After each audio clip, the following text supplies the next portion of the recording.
मैं मुदिता Singh, composite school Rasulpur Dasna, Gautam Buddha नगर से। बच्चों, क्या आप बता सकते हैं कि हमें जीवित रहने के लिए भोजन, पानी और वायु में से सबसे अधिक आवश्यकता किसकी होगी?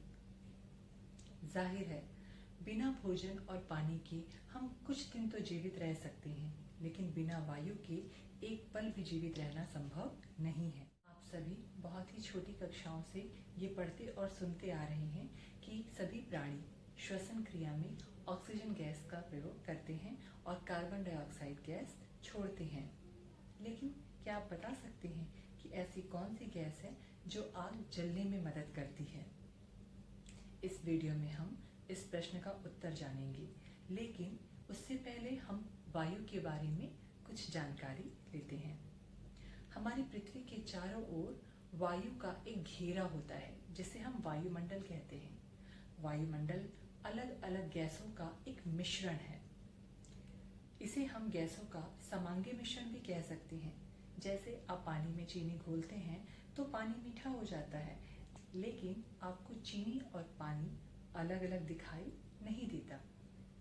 इसी प्रकार वायु में नाइट्रोजन, ऑक्सीजन, कार्बन डाइऑक्साइड गैसें अलग अलग मात्रा में मौजूद होती हैं। सबसे अधिक मात्रा में नाइट्रोजन यानी 78%, इसके बाद ऑक्सीजन 21%, फिर कार्बन डाइऑक्साइड 0.03%, इसके बाद अन्य गैसें जो बहुत ही कम मात्रा में होती हैं 0.97% मौजूद होती हैं।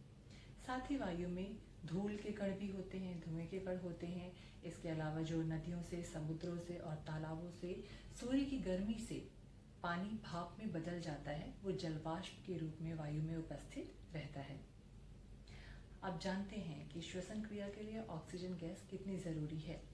जैसे जैसे हम ऊंचाई पर जाते हैं या समुद्र में गहराई पर जाते हैं, वैसे वैसे ऑक्सीजन की मात्रा कम होती जाती है। इसीलिए आपने समुद्र में गोताखोरों को और पहाड़ों पर, पर्वतों पर चढ़ने वाले पर्वतारोहियों को अपने साथ ऑक्सीजन सिलेंडर्स लेकर जाते हुए ज़रूर देखा होगा।